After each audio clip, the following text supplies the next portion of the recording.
नमस्कार, मी पंजाब द हवामान अभ्यासक मुक्काम पोस्ट गोगली धामणगाव तालुका शेलू जिल्हा परभणी। मी आहे नगर जिल्ह्यामध्ये करंजी घाटामध्ये आणि या ठिकाणाहून खास करून महाराष्ट्रातल्या शेतकऱ्यांसाठी अंदाज देत आहे। तर सर्व शेतकऱ्याला सांगू इच्छितो की आता काय करा, 1, 2, 3 जुलैपर्यंत शेतातले काम आटपून घ्या, कारण की राज्यामध्ये 4 तारखेपासून ते 10 तारखेपर्यंत जोरात पाऊस पडणार आहे, मुसळधार पडणार आहे, वडे नाले पडणार आहे, म्हणून हा अंदाज सगळ्या शेतकऱ्यांना लक्षात येतो। एकंदरीत परिस्थिती बघितली तर राज्यामध्ये आपण सांगितलं होतं की 27, 28, 29 ला सगळीकडे चांगला पाऊस पडेल, म्हणून सगळीकडे राज्यात पाऊस चांगला झाला। आता सर्व शेतकऱ्याला सांगू इच्छितो की राज्यामध्ये आता जवळपास 1, 2, 3 दरम्यान भाग बदलत पाऊस पडणार आहे। आता सरी येणारा सरी पावसाच्या सुरुवात होणार आहे, म्हणून ह्या 3 दिवसामध्ये लक्षात घ्या। म्हणजे 1 जुलै, 2 जुलै, 3 आणि 4 जुलैपर्यंत राज्यामध्ये आता सरीचा पाऊस येणार आहे, म्हणून हा अंदाज लक्षात घ्या।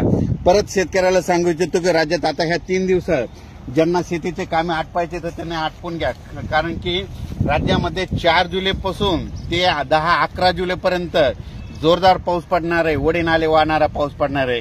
ठिकठिकाणी छोटे छोटे तळे असतील तर त्याच्यामध्ये पाणी येणार आहे, म्हणून हा अंदाज लक्षात घ्यायचा।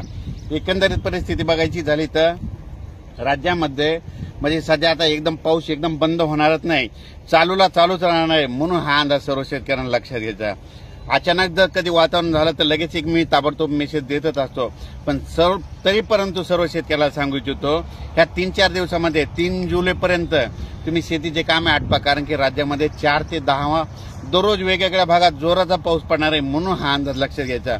आणि योगायोगाने अंदाज सांगू इच्छितो की राज्यामध्ये काय झालं की ज्या वर्षी पुरेपूर पाऊस येतो त्या वर्षी नगर जिल्ह्याला जास्त पाऊस पडतो, बीड जिल्ह्याला जास्त पडतो, सोलापूर जिल्ह्याला जास्त पडतो, लातूर जिल्ह्याला पडतो, सातारा, सांगली, कोल्हापूर तिकडे जास्त पडतो, विदर्भात जास्त पडतो, पूर्व विदर्भात जास्त पडतो, मराठवाड्यात जास्त पडतो, उत्तर महाराष्ट्रात जास्त पडतो, म्हणून हा अंदाज सर्व शेतकऱ्यांना लक्षात घ्यायचा। आणि योगायोगाने यावर्षी पुरेपूर मान्सून आलेला आहे, म्हणून पुरेपूर पाऊस आलाय आणि त्याच्यामुळे यावर्षी चांगला पाऊस राज्यात पडणार आहे, म्हणून हा अंदाज लक्षात घ्यायचा।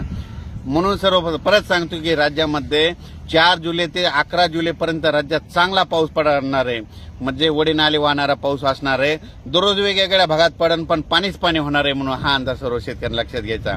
अचानक वातावरणात बदल झाला तर लगेच एक मेसेज दिला आहे। धन्यवाद।